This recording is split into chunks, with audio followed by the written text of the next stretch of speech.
Alrighty, to all of our automotive enthusiast friends and podcast listeners from around the planet Earth, prepare to hopefully enjoy yet another confabulated episode of V8 Radio, Kevin.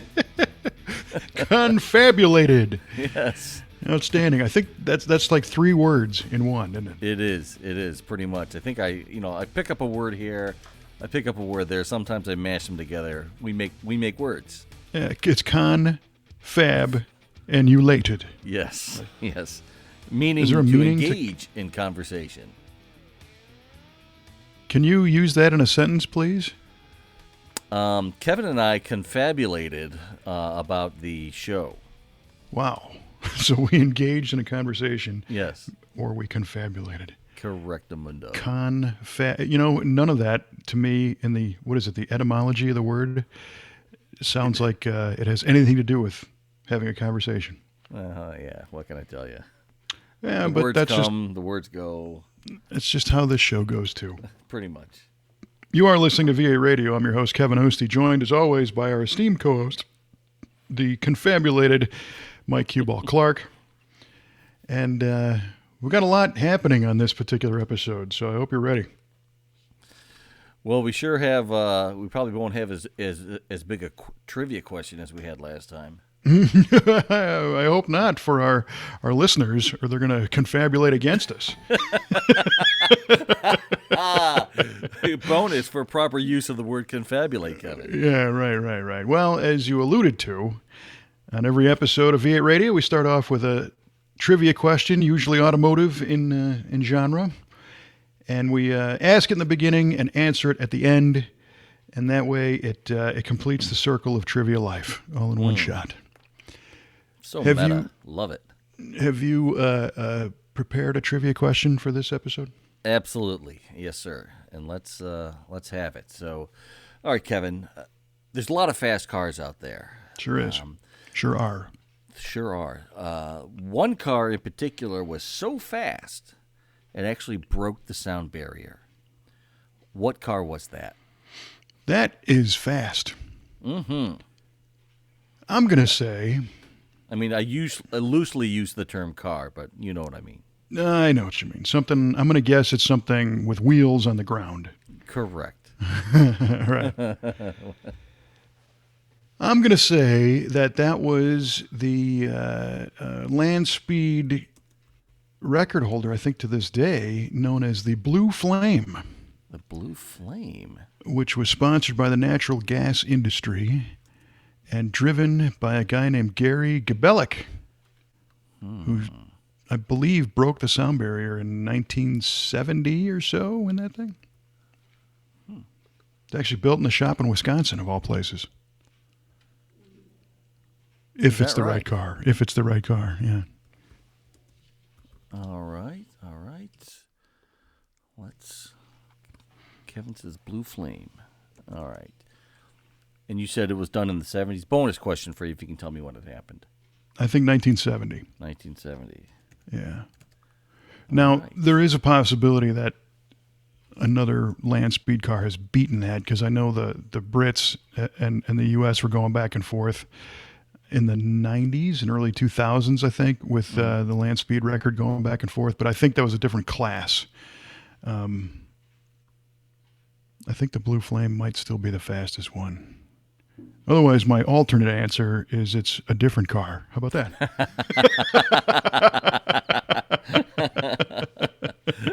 Hedging your bets. I love it. Very nice. All right. So duly noted, sir. Blue Flame for the bonus 1970. Got it. Yeah, I don't know about that, but we'll find out. All right. But you know what I know about is... What's that? I got last episode's trivia question correct, and I got the one before that correct. You're on a roll. That makes 2 in a row, Kevin. Yeah. One more, and that's called a winning streak. 3 strikes and you're out is what that is. So the ball's in your court if you want to let this happen for the first time in V8 radio history. That's all I'm saying. I'm just laying it out there. Hey, I'm all for you being a winner. Right on. In everything. Mm-hmm. Dig it. And with that, let me throw this one out at you. Okay. In the early 60s, our friends at Pontiac built some interesting cars. One of them, I believe the Le Mans and the Tempest, had a unique two-speed automatic transmission that was mounted in the rear of the vehicle in a transaxle arrangement. Stamped on this case, I believe it actually says Power Glide because it shared the internals with the Chevrolet Power Glide two-speed transmission. Okay. But our friends at Pontiac, they can't have a Chevrolet name on one of their parts. Absolutely not. So what did they call the rear mount two-speed automatic transmission found in the 63 Pontiac? Well, Kevin, yeah, like you said, that 63 Pontiac Le Mans and Tempest had that rear transaxle, and it was the drive shaft was actually curved, and it was called the rope drive, if I remember correctly. But that's not what you're asking me. You're asking me what the name of the transaxle unit was, and what Pontiac called it. Right. And man, I was so close to a winning streak. Wait, no, you can't give up now. You're almost there. Yeah. Pontiac called that the Super Turbine 300. The Super Turbine 300. Interesting name for a transmission. Isn't it, though? Isn't Yeah. it? I know they called their rear, their limited slip diffs, the safety track. That was their marketing term for safety track. safety track. But the term posi is pretty much used universally, which was the Chevrolet term. Right. Yeah, everybody calls it that. As opposed to a Ford Sure Grip and all that stuff. Correct. Right. So you think it was the Super Turbine 300? Super Turbine 300. Is that your final answer? Final answer, sir. Lock in the votes. All right. Duly noted. And I'm going to have to ask you to maybe remember that because as I usually type these on my computer screen is frozen. Oh, no. So Okay, well, here's what we'll do. You're going to tell me what the answer is, and I'm going Right. to tell you I'm going to tell you if that's what I wrote down or not. exactly. Yeah. No, I think it's coming back. Hold on. I wrote it down. It's all right. So I can do the Super Turbine 300. All right. Duly noted for sure this time. So there's a lot happening in the world of cars right now, and I've got a couple of news items that I thought were interesting just to touch on real quick. Cool. One of them is, I don't know if you heard this past week, Porsche was actually kicking around the idea of manufacturing in China. Get out of town, really? Yeah, get out of Stuttgart. Get out of Stuttgart. Dang it. Yeah, that's apparently their second biggest market, I think, is in China at this point. They're selling a lot of Porsche in the China. Really? Yeah, so they thought, why not make them here? And interestingly, that thought did not last long. And they said, Really? yeah, you know what? The reason why these cars are Porsche is because of their construction in the fatherland of Stuttgart.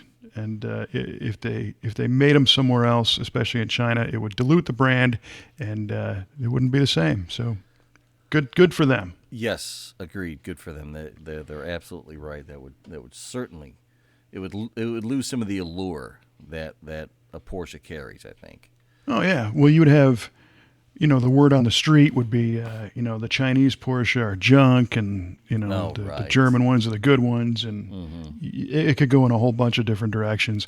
Plus the fact that we've all heard the horror stories of manufacturing something exclusive in China, which no longer becomes exclusive, because you got to work with the government, which doesn't really pay a lot of attention to intellectual property at this point and those rights, and your stuff could be instantly knocked off and dilute it even further. So Right. And you have cars that look like 911s but have Chinese emblems on them. right, yeah, and a lot of this stuff for me is kind of hearsay because I've not been there and I haven't experienced it, but I've heard stories, and if it's true or not, it's a pretty good story. But that certain manufacturing plants would make the legit goods for company X during the day, and then the second shift would run the exact same assembly line, but they'd all go knockoff. They were all black market.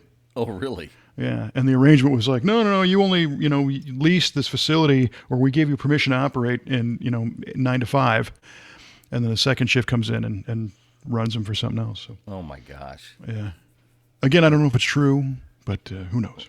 It wouldn't shock me. No. So another interesting piece of information is the Super Snake 66 Cobra 427 dual supercharged car is Yeah. coming up for auction once again. Really? Yes, and I believe we talked about this in a previous episode of V8 Radio. We did, yeah. Because it sold the last time at Barrett Jackson in 2015, and it went for $5.5 million with the juice at that point. Just imagine what it's going to go for now with prices the way they are. They're just out of control. It seems that way, and that particular car was Carroll Shelby's personal Cobra. Mm-hmm. And there's a whole bunch of stories about this car, and a lot of them I don't think are right, which is just kind of how things go. Mm-hmm. And I'm not saying I have all the right answers either by any stretch, but the interesting thing for this one is that it's a 427 with two superchargers, made like 900 horsepower. It's an automatic. It's got a C6 Ford automatic 3-speed behind it, and I don't think any of the 4-speeds of the time were really up for that much power in a supercharged application, because it probably came on like a cannon. Yeah, oh, for sure. And Carroll drove that thing around, and there's a famous story of him driving it to Vegas. There was an open road race kind of thing from L.A. to Vegas, and he blew it up on the side of the road. No kidding. And famously just got out and walked away. Oh, wow. and hitchhiked with one of the other competitors and left it there.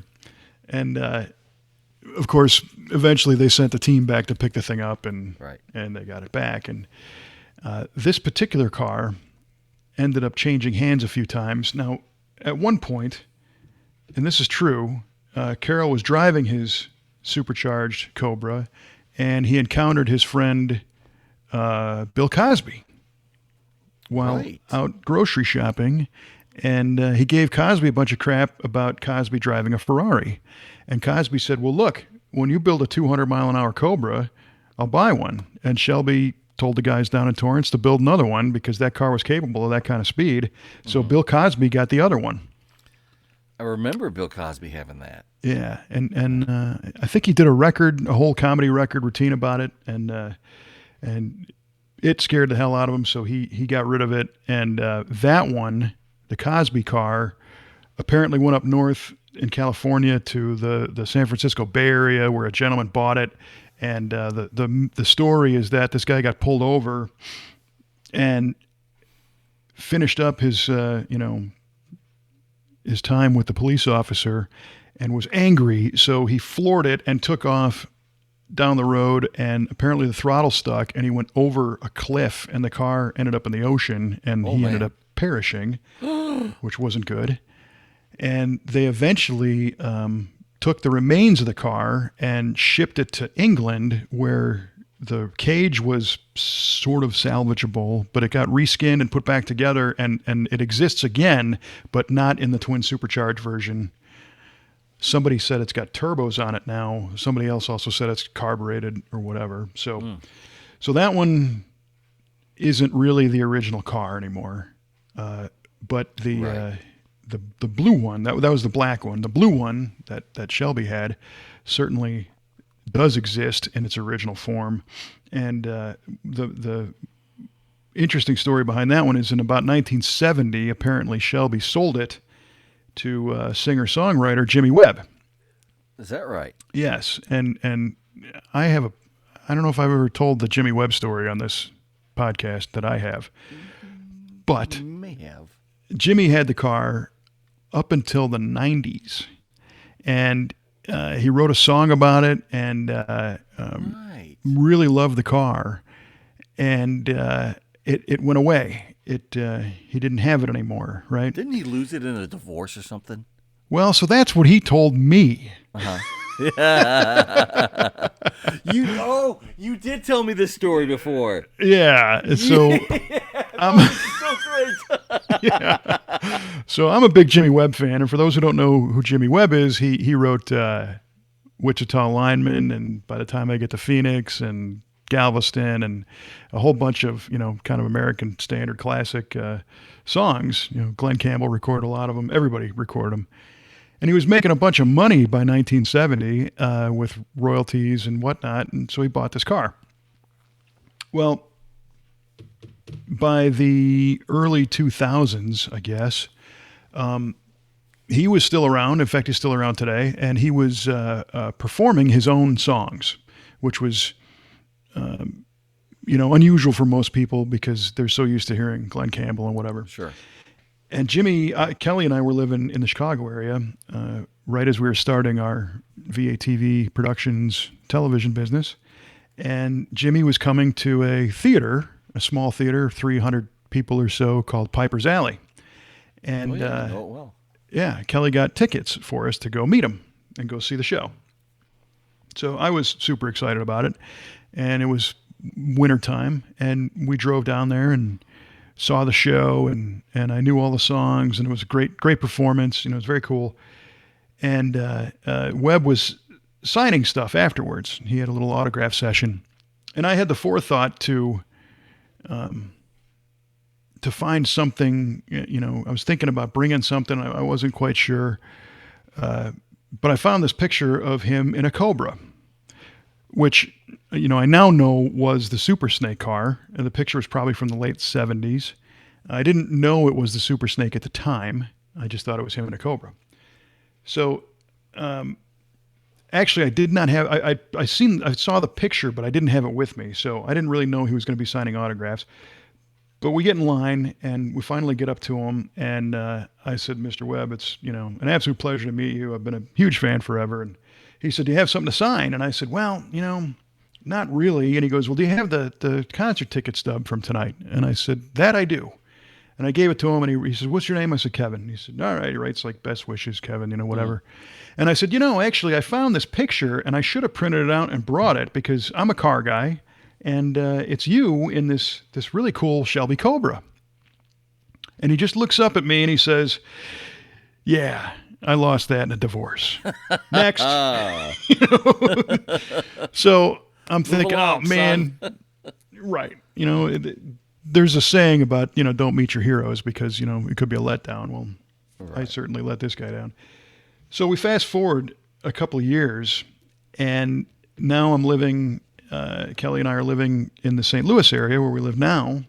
And sure enough, Jimmy comes back to town, and he's going to perform at an even smaller club, and we get tickets again. We go see him, great show. And sure enough, he's out signing autographs, but he's also selling his latest CD. He had a new live disc. And I'm standing in line, and he holds up his CD, and he says, "Here, you want to buy one of these?" And I'm not a cash guy, and I certainly wasn't at the time. I'm all plastic. Right. And there's no ATM or anything around, And I look at my wallet, I'm like, man, I got nothing. I was going to go try and find an ATM or something. And he said, "You know what? You can have this. This is for you." And he just gave me his CD. And I'm like, wow, that is so cool. And I said, How could I ruin this moment? Yeah, well, I'm good at that. These people who listen to this show have lots of ruined moments. I said, in Chicago a couple of years ago, I saw you at Piper's Alley, and I'm a car enthusiast, and I asked you about this Cobra, and and he looks at me and he said, "And you had to bring it up again." And at that point, I was like, "Oh my gosh, I'm just about ready to jump off a cliff. How much of a bigger jerk could I have been?" Thanks for the CD, Jimmy. I know, exactly. I still got it. And his signed ticket and everything. Didn't pay for it. And I'm pouring salt in his wounds over his long lost love of a car. Bring it up again. Yeah. Well, as I'm telling the story today, I'm realizing something else. And if you're a guy like Jimmy Webb, you probably don't lose cars in divorces, right? I mean, you probably have enough resources to buy the car out of the divorce. You would hope. You would hope. And even that car went for $5.5 million a few years ago. Mm-hmm. But in the time period he's talking about, maybe the 90s, was it worth $5.5 million? No. It was still worth money, but maybe not that much. But I didn't think about that. I took him, face value. Well, just today, as a matter of fact, I learned what I believe to be the actual history of that car. Is that right? Yeah. So he indeed bought it in 1970 and had it for a long time. But unfortunately, our friend, at least, he doesn't think I'm his friend, but Mr. Webb got into some tax trouble with the IRS. Oh, no. And that's where the car went. Get out of here. So he did lose it, but he didn't lose it in a divorce. It was confiscated, essentially, and sold at an auction in Los Angeles. Jimmy. He did everything he could to shield this asset from the IRS, and it apparently languished in a restoration shop for anywhere between 17 and 20 years, that it was kind of off the grid. But they found it, and when he was on troubled times, and I don't know anything about the IRS tax situation story. I know similar stories of musicians who get in trouble because of contract deals and stuff. They somebody mismanaged their money, whatever. I don't know anything about that, and I'm not trying to cast any dispersions on him for that. But it was interesting to me that he told me he lost it in a divorce when in reality the IRS confiscated it. And the story was that the guy that owned the restoration shop that was hiding this car may have, well, he kind of gave him up, and said he had the car. But I think he was thinking with an IRS asset auction, a lot of times if you bring it to them, you get first dibs, right? So maybe this guy thought, yeah, I got the car, but my name's now on the list, right? I get kind of first right of refusal. And the IRS, quickly turned around and said, yeah, well, if you're the highest bidder. So apparently the IRS ran a full page ad in the LA Times promoting this car in this auction. And it sold for like, I don't know, $300,000 or something, $295 or something. Oof. In 1995. So that guy lost. Jimmy lost. Everybody lost. Everyone I lost in this deal. Yep. But you can win it at Barrett Jackson next month.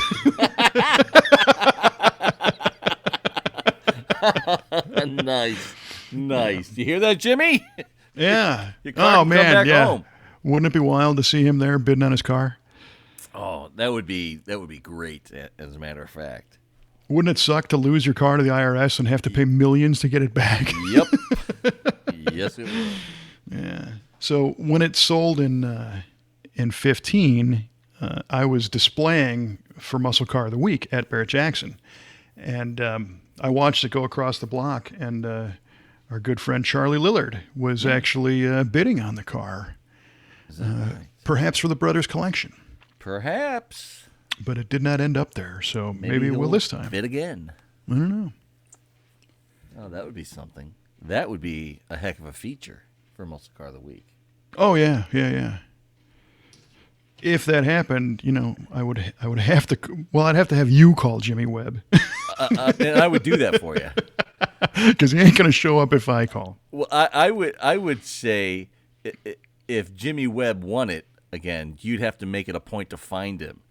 Say, hey, Jimmy, got the car back, huh, buddy? Right. Yeah. I'm your good luck charm, Jimmy. Yeah. See, Jimmy? See? Yeah. Oh, man. It's a bummer because I really dig the guy. I like his music. I like interviews with him. He's just a solid guy, and I'm a jerk. So I'm a jerk. Oh man. So that was interesting. Another quick piece of news: the 2021 Mustang Mach 1 is coming out and is actually available at dealers. And it's a pretty interesting car. It's got a 480 horsepower Coyote V8 in it, which, to the dismay of many Mustang fans and Shelby fans, everybody was hoping that the flat plane crank 5.0 or 5.3 Voodoo engine was the one that was going to end up in the Mach 1. Oh, yeah? But apparently the Voodoo flat plane crank motor is done. Really? Yeah, and we had talked our last episode about the Cadillac Blackwing engine that is also out of production. Well, the Voodoo apparently made it from, 16 to 2020 or so in the GT350 cars. And that was 580 horsepower. But it is no more. So the Mach 1 is a nice car. Originally the Mach 1 concept was an appearance package and some luxury items added to a Mustang. It wasn't necessarily the highest performance version. And the new one is kind of similar. It's got a stripe package and it's got, seats, and it does have a handling package that was available and a manual transmission and stuff. It's a good looking car. They again, retroed some of the earlier design cues. And it's like $58,000, I think, with the handling package. Huh. So that's another one that I won't be buying, but it'll be cool to see. I won't be buying that one too. How about that? Oh man, so I'm kind of confused. I mean, admittedly, I don't keep up with a lot of Ford stuff, but I thought the Mustang became that like electric kind of crossover looking. The Mach E. The Mach E, yeah. Yeah, the Mach E is its own vehicle. Okay. So the Mustang continues on, and the Mustang brand was extended to the Mach E. Oh. And if you look at the Ford landscape, they're really only selling two cars anymore. They've got the Mustang, and they've got the Fusion, what is it? Right? The Fusion, I believe. Yeah. But they've got a few SUVs, and I think and we had talked about this before too. I don't think they thought that the electric SUV would have caused quite a stir if it was, named the Ford Electric Edge. Right. Or whatever. What do we call that? We came up with a good name for that one. Yeah, you did. Oh, gosh, it was catchy. Yeah. So so they badged it Mustang, but they didn't terminate the Mustang. Okay. Gasoline 2-seat cars. I guess they made that assumption once they came out with the Mustang Mach-E. That was the Mustang from that point on. Well, and that's really interesting feedback because I don't know if they considered that. A lot of people might have thought that the Mustang, as they knew it, was dead and buried, and then this was the only option. So, yeah, it didn't even occur to me that it could separate like that. Yeah, that's kind of a whoopsie. Like crazy. Yeah. See, the show's educational, folks. It is. That's a PR problem right there. It's. I'd say so. Yeah. Well, we'll have to call somebody. Yep. Have them I'm whip looking up some at a picture commercials. of this Mach 1. Looks pretty cool. Yeah, it comes in good colors and it's got the stripe and everything. And yeah. It'll be neat. Yeah, for sure. Changing gears yet again. Like I said, we got a lot of ground in this particular show. I was texting with my friend Manny the other day. Okay. And Manny is a guy who has become a really good friend. Started off as a customer at our V8 Speed and Resto shop. And he's a huge car guy. He likes G-bodies. He's had, at one point he had, I think, an 83 Oldsmobile 442 with like 13,000 miles on it. Just nice. mint example. And he sold that and bought a Grand National. That was another, very nice low mile car. He had a WS6 Trans Am with a built motor and a supercharger and a whole bunch of stuff on it that I think they overbuilt a little bit. It was a little more than he expected when it was all said and done. And then he had a Le Mans. I think he had a GTO. But the one he came to us with was that 78 Pontiac Trans Am SE car that we did the fast EFI conversion and the roller cam and did the video series. Gotcha. Yeah. Yeah. So it's always good to chat with Manny. And that was like 4 years ago, maybe 4.5 years ago. We haven't worked on anything of his in a while because he's been kind of just enjoying what he has and kind of laying low. But the other problem that our buddy Manny had, unfortunately, was he got sick.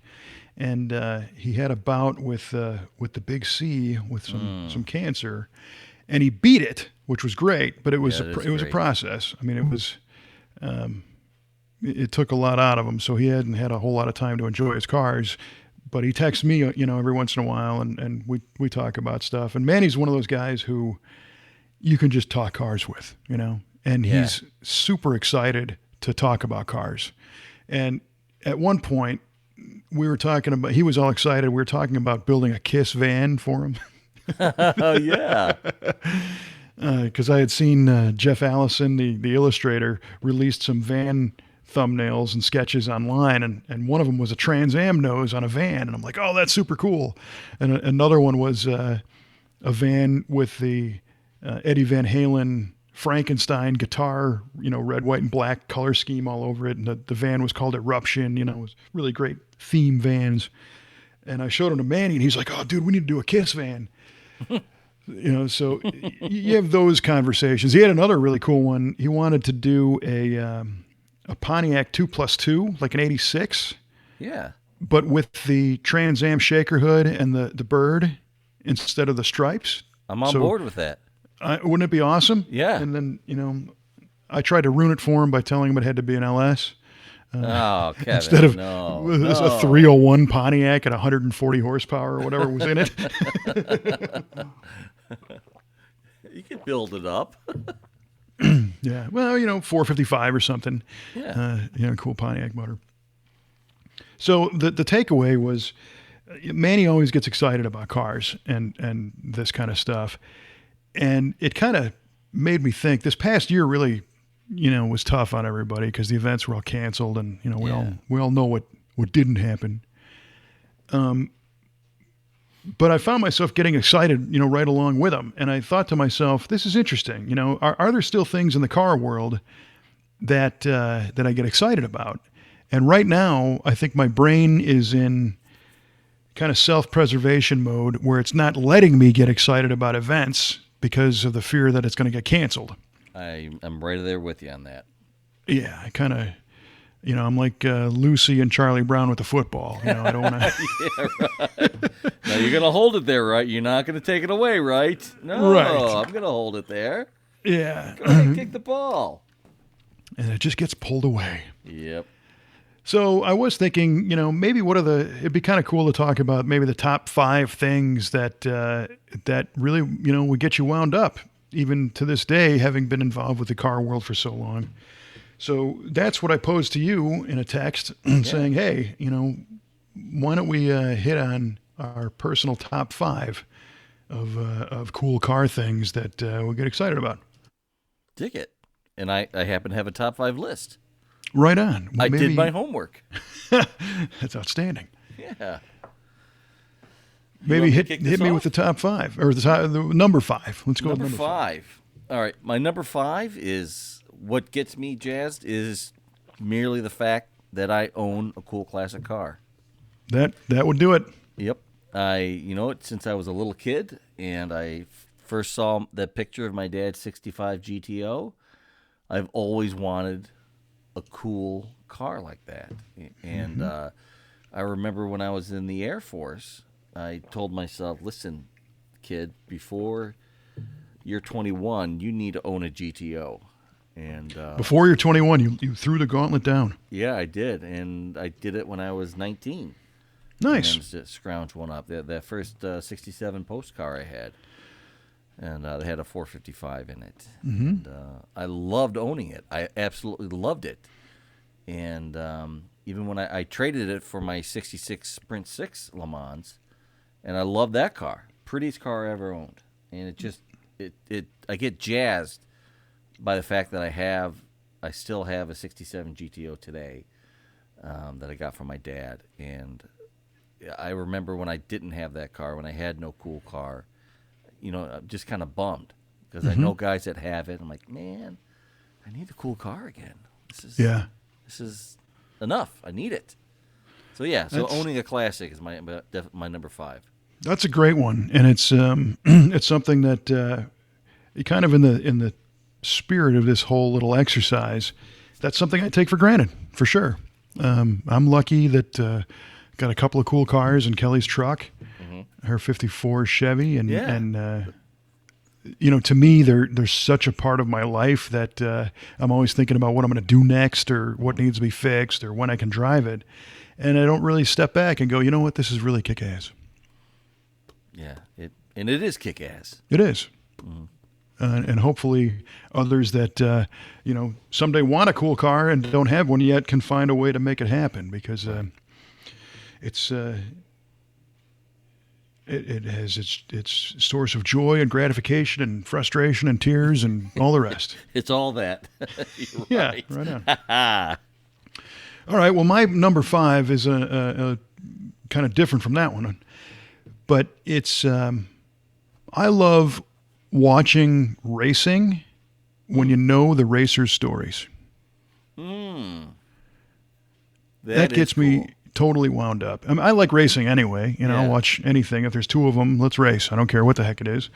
But when I was covering the NMCA for Hot Rod Television, and I got to know most of those guys in the Super Street class and the Pro Street class and Real Street, and I knew the backstory, like, oh man, this motor didn't exist, 2 weeks ago, and they all thrashed and drove from Indiana to get here to Bowling Green, and oh my gosh, and they're racing this guy, and he was, he lost his car in a fire and had to sell his business and built another one.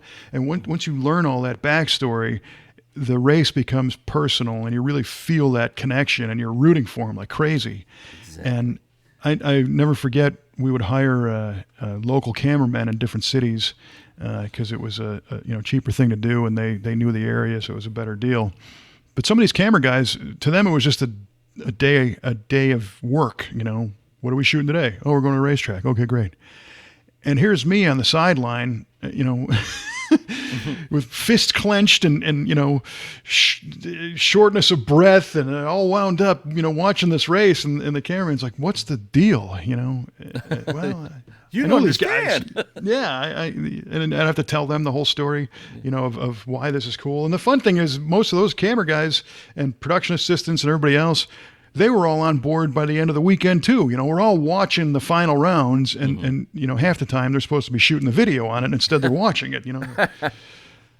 So watching racing where you don't know the people, and that's why NASCAR tries to do so much to develop the personality of these racers, so that you connect with them on some level. You definitely become emotionally involved with this race and their plight to get there. Like you said, the guy blew his motor up, in 2 weeks ago, and he had to get it built from scratch. Had to replace the block and get everything taken care of and all that, and you feel it. You start, because if you have any kind of empathy in you at all, you feel that for that person. You're like, oh man, I want you to win this so bad now. Right, and especially because many of us know how hard it is when you break an engine. Car goes in the garage. It might be a couple of years before it comes out again.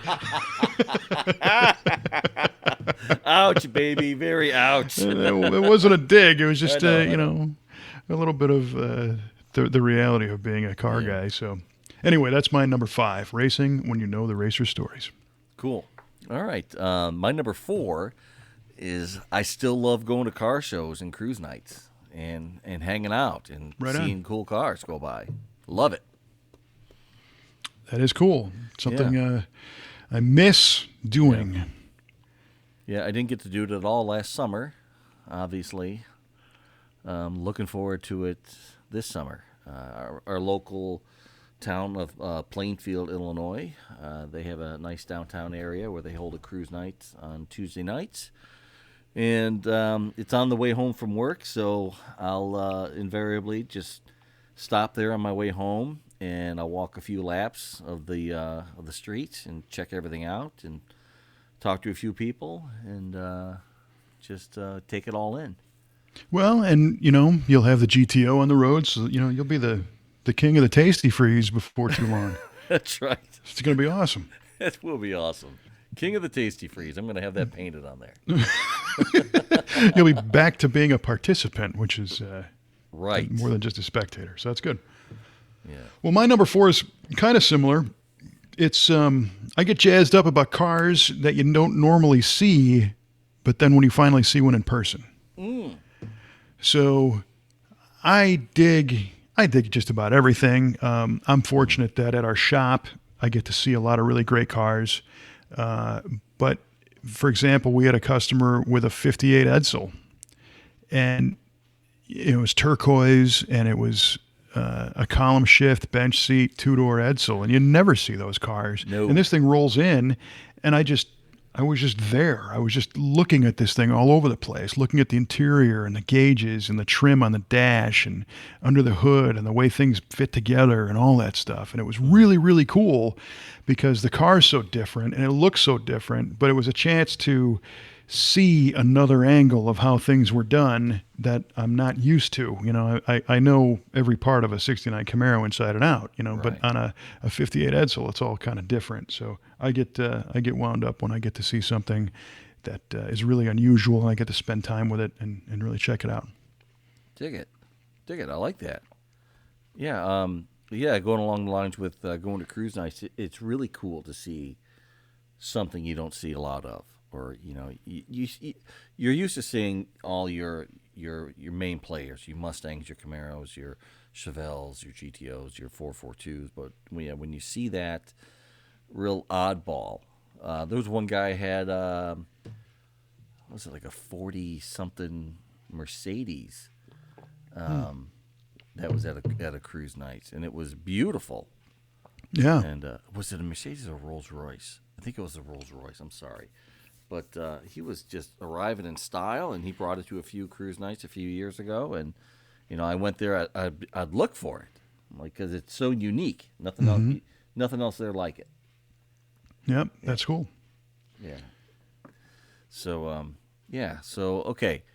So moving on, my number 3 would be, I love when my GTO is running. I love just tinkering with it, trying to, change a little something here and there. The gauge cluster in there didn't have the tack in it, so I wanted to see if I could kind of not just like put the tack on the steering column, but I wanted it inside the gauge and not just shoved down the tack hole to be sticking out. So I actually took the gauge cluster out. I removed the can where the clock was, and I kind of hobbled together the tack behind there, so it's behind the lens, and it doesn't look out of place. And just doing stuff like that, just making little changes, little improvements, just kind of makes me happy to That's cool. do that. That is great. Yeah. Those are gratifying projects, especially when they go well. Yeah. Interestingly, my number 3 is very similar, Is that right? except I called it weekend garage projects.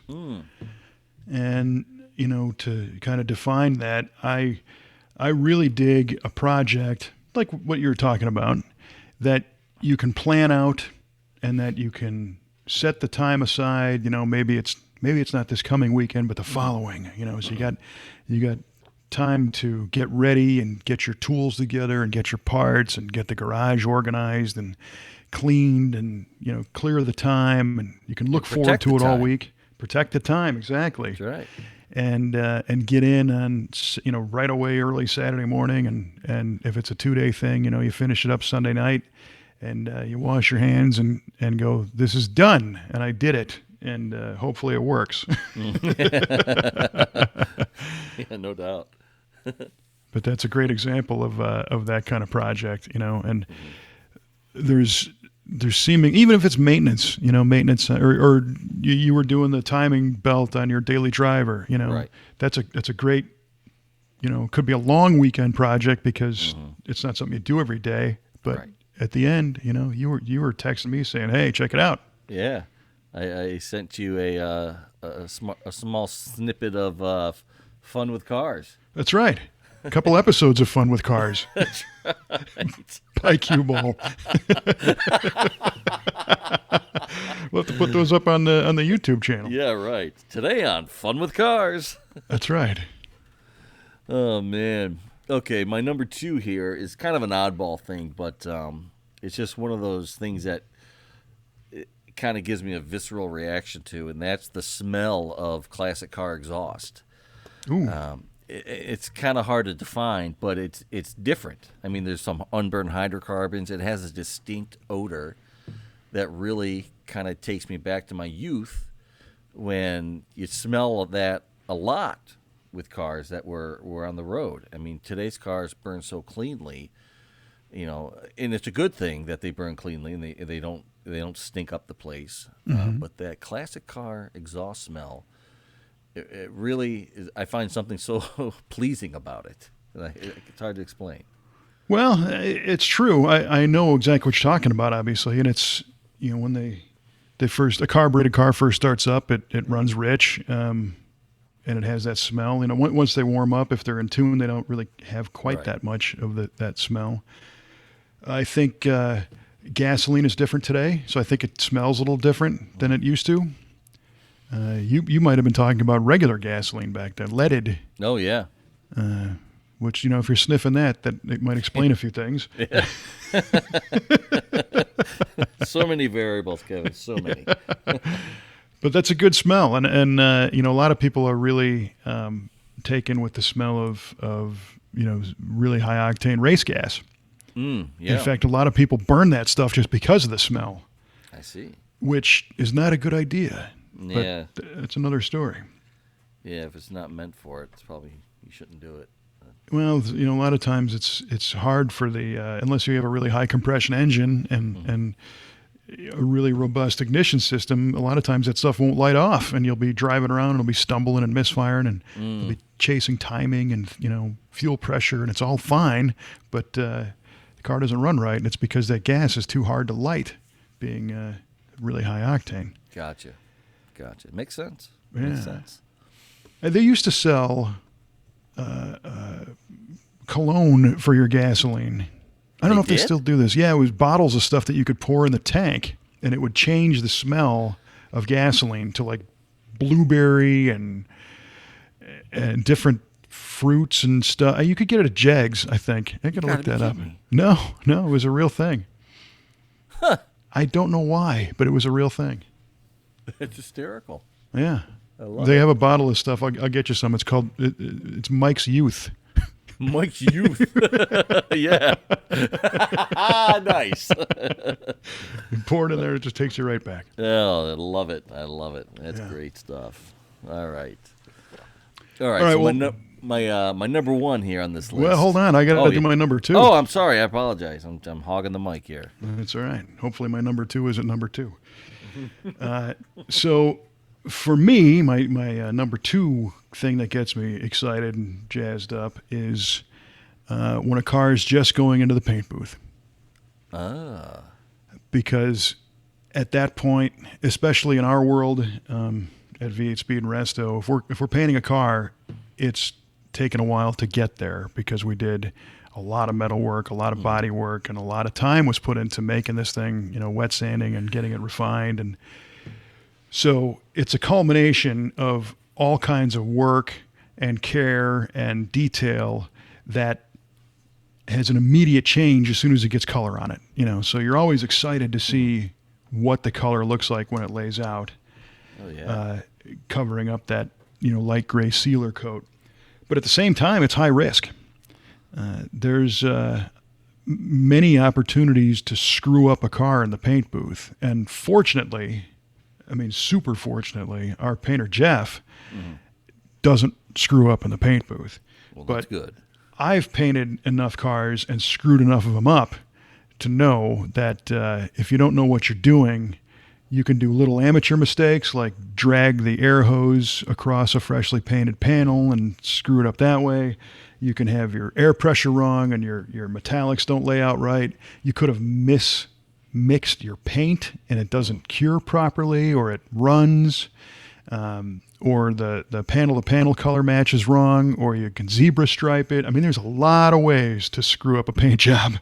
And in our shop, we don't have that problem, which is phenomenal. Just, the talent level is unbelievable, especially over, awesomely done body work. And it's just nice and crisp and straight. And so the first stage of that is when the car goes in and you hit it with the initial color, and that's the base coat. And base coats are flat, basically satin, no matter what color they are, even if it's a metallic color. And those are the ones that are really magic, because the next level of excitement is when you shoot the first coats of clear on them, and all of a sudden they get all this depth, and the car shines, and you can see how straight the panels are and the reflections are there, and it's really, really cool. So I get super excited when it's time to spray the car. Oh, that's killer. Yeah, I bet that first layer of clear, that really tells the tale. Mm-hmm. It really, you can't hide behind anything. No. You got that. And, that's not to say that, little things haven't gone wrong in the booth. Sure. Generally, we don't have color problems. But there's an occasional, run in the clear, here and there. And fixable. Those are very fixable. Yeah. You can sand those out and buff them, and it's like it never happened. So, but it looks so awesome to see, because the rest of the car is still masked up, and it's just this big, solid form of whatever this new shiny color is. It's just cool. That is cool. Yeah. I'd like to experience that sometime. That'd be neat. Yeah. We should come down. I should come down. This damn pandemic, Kevin. I can't go anywhere. I'm on lockdown. Well, soon. Not in the next month or so, but sometime probably by late spring, early summer, we're going to be spraying a 65 Tempest convertible. So you have to come down for that. Was it that one we saw when Paul and I were down there? Yeah. We did a bunch of metal work, did some Kindig handles on it, and fixed the quarters and stuff. And then when it was getting ready to go through body work and paint, and the pandemic hit, and the customer said, "No, let's shelve this project for a little while because I'm not sure what's going to happen," and put it in storage. Huh. But he has since seen that the world didn't end. Thankfully for him financially either. So he wants us to get back on it. So we're just going through the rotation of all the rest of the cars that are in that department to bring it back and get it into bodywork. So, and when's that going to happen again? It's not yet back in the shop being worked on yet, but it's basically metal worked, and it's been epoxied, and we have to start. No, it's had some body work done to it too. It's got, it's been block sanded, and some filler work has been done. So as soon as it gets in the shop, it's going to be probably another 2 months or so before it gets sprayed. So I'll let you know when it arrives, and we'll schedule it out. For sure. Yeah, I'd love to see that. Cool. Please don't forget. I won't. All right. And that brings us to my number one thing I still get jazzed about with car stuff. And that would be if I'm out and about and I just see somebody driving their cool classic car just kind of out in the wild. Not in a parade, not at a car show, just driving on the street, using it and doing stuff with it. And that is cool. I absolutely love it, because in a world of cars that look like appliances these days, to see something with a lot of character and great lines and great looks driving down the road, and you hear it, you see it, It's his own car. It's fantastic. There's few things I get more jazzed about than that. That is really cool because it's also a surprise. Exactly. You know, you're driving home half asleep and just trying to pay attention to the road and all these. There's a Police song. I guess it's Synchronicity 2. Packed like lemmings into shiny metal boxes. Yes. Contestants in a suicidal race. Yes. You know, and all of a sudden, you know, a '58 Buick pulls out in front of you, and you're like, "Wow, look at that! Yeah. That is awesome." That is cool. Yeah, that really gets my attention. So, especially around here, because you know, in the Chicago area, you do see quite a bit of them in the summertime. Yes. And on weekends and nice days and stuff like that. But there's still a lot of those cars just driving around in the Southwest that are just cars, and it's neat to see them. They're more common there. So I love to visit, you know, my mom in Scottsdale and Arizona and see these things just cruising around, you know. Yeah, that's pretty cool. Yeah, super cool. Yeah. I'm on board with that. Dig it. All right, so my number one car-related thing that I get excited about, I have to say it's the SEMA show. How could it not be? Because the SEMA show, to me, is everything all at once. So it's awesome cars that are built to the top level. It's all the new parts and cool new stuff. It's events and activations throughout the week. It's the nightlife. It's travel. It's going to Vegas. It's positive energy of a great industry where, you know, people are just trying to do their best to succeed. And on top of all that, the biggest thing is it's the people, you know, and seeing other people in the industry that I've known for a long time and meeting new ones. And the icing on the cake is that I get to actually work there and do fun stuff and interview people and you know, get quality time with people that I normally wouldn't. So that, you know, I get excited a month ahead of time for that one. So. No, for sure. I mean, I loved being able to go to the SEMA show that one time. That was a dream. That really was. I'll never forget it. No, and I'm seeing today that the Vegas Convention Center has constructed another hall. There's a whole new building. It's it's huge, and I remember talking with the VP of events, Tom Gattuso, a couple of years ago. I guess it was 19, about how the 2020 show was going to be challenging because the main walking routes to get to and from some of the show halls were going to be closed as they built this new hall. And they weren't sure how to manage traffic and, you know, do all this stuff. Well, that turned out to not be a problem. Yeah, it sure didn't. But luckily, the crews are plowing ahead and actually getting this convention center finished.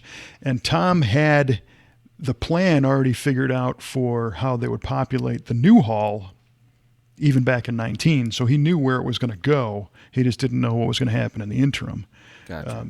So they've got plans to fill that whole thing out too, and that's going to be really, really, really awesome. So you'll have to get back out there for sure. Yeah, definitely. I definitely want to get back out there.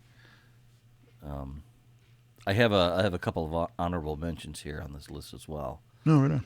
Yeah, I mean, one of them is I just like talking to other people about their projects and what they're doing and how they see things panning out and the themes that they choose for their particular project. I dig hearing others talk about that. It can give you ideas about what you might want to do to yours and say, you know, I like that interior treatment he did, or I like how the stance he put on his car. I like the suspension he's using.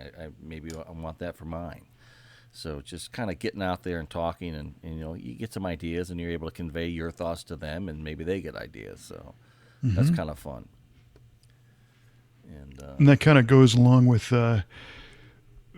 getting back to my buddy Manny, because the KISS van might not be something that I want to build, but when you see somebody else get all excited about it, it's contagious. I'm excited about it. Yeah. I love custom vans. Well, I do too. the Kiss would be kind of down the line. But he's seen Kiss, I think, 71 times or something crazy like that. I mean, wow. he's into it. So He's got to have a Kiss fan then. yeah. And my other honorable mention, and not to be self-serving, but co-hosting this podcast. I love Right talking on. cars and hanging out and doing that. And I've used this show has introduced me to new people and like-minded individuals, and it's been a great experience. I mean, we've been plugging along at this for nearly 5 years, and it's been great. I look forward to every episode. Well, so do I. Good to hear V8 Radio getting a little love. Right on. And I really enjoy this. I think oftentimes, I don't know if I speak for you, but sometimes you can almost forget that we're recording this. We're just talking about whatever. Our apologies to the listeners. But I think that kind of is what people dig about it. It's not, we're not really putting on a show, we're just, this is what we do. We're just into it. And you're right, almost 5 years. Holy mackerel. 5 years, almost 100 episodes. Yeah, we got to do something special for the 100th. It's coming up. Yeah. I would say going back and editing a best of the last 100 episodes would be great, but boy, that's too big of a project. That's a huge project. What I was thinking of is stringing along every overselling adjective we've used for every That's a show great idea. in the beginning. Yeah, that's a great idea. And maybe some of the answers to the trivia questions, too, would be good. Yeah, for sure. Huh. If anybody has any ideas. Right. What do you want to hear on the 100th? What's that? What do you want to hear on the 100th? Yeah, here on the 100th episode. Yeah, cool. No, I dig your idea, the overselling adjectives. That's good. Mm-hmm. Yeah, well, very, very cool. And speaking of that and the trivia questions, it's time, man. It is time. All right. Let's reveal these answers. All right, Kevin, I asked you what was the only car to ever break the sound barrier. And you said the Blue Flame in 1970. Well, I will tell you this. The Blue Flame did set an FIA world record in 1970 for the flying mile at 622 miles an hour. But it wasn't fast enough. It wasn't the fastest. The only car to ever break the sound barrier was a British car. It was the Brits. Called the Thrust SSC in 1998? 97. Huh? I was going to guess 98. Yeah. And it achieved a speed of 763 miles per hour. There you go. Becoming the first car to ever officially break the sound barrier. Yeah. So I knew of it. I got it wrong. Kind of disappointed. I don't have land speed on the brain at this moment. Yeah. The difference is the Blue Flame was a rocket-powered car, right? And the Thrust SSC is a jet-powered car. Okay. Well, it is different. And I remember, again, there's a big kind of friendly competition between us and the Brits to try and get that record back here in the States. That's where it belongs. Well, it belongs where the fastest car came from. That's true. That's true. My apologies to any of our English friends. Well, no, but I mean, again, it's cool to know the story. If you know the story behind it, it's that much more exciting. Right.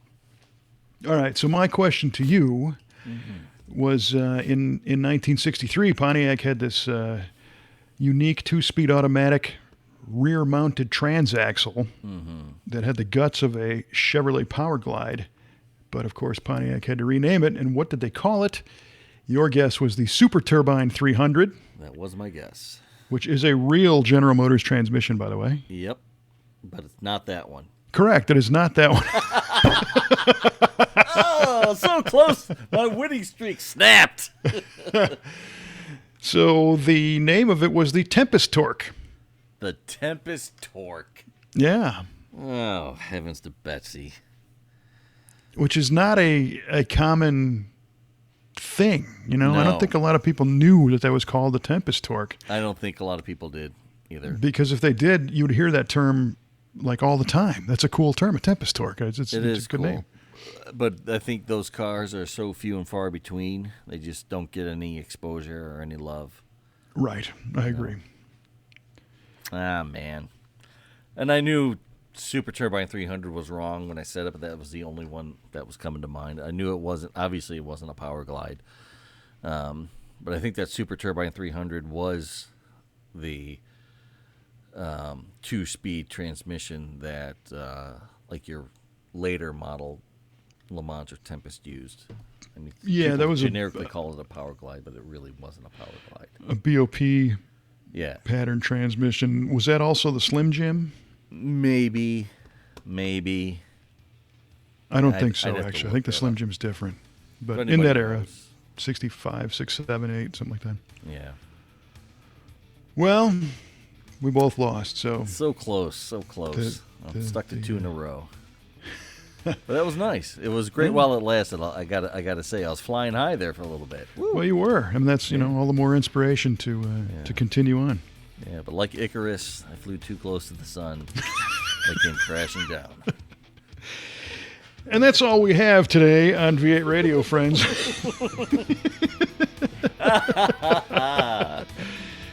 So, for Mr. Mike Cuball Clark, I'm Kevin Ostie, reminding you to not fly too close to the sun. And we will talk at you next time, right after you subscribe to V8 Radio.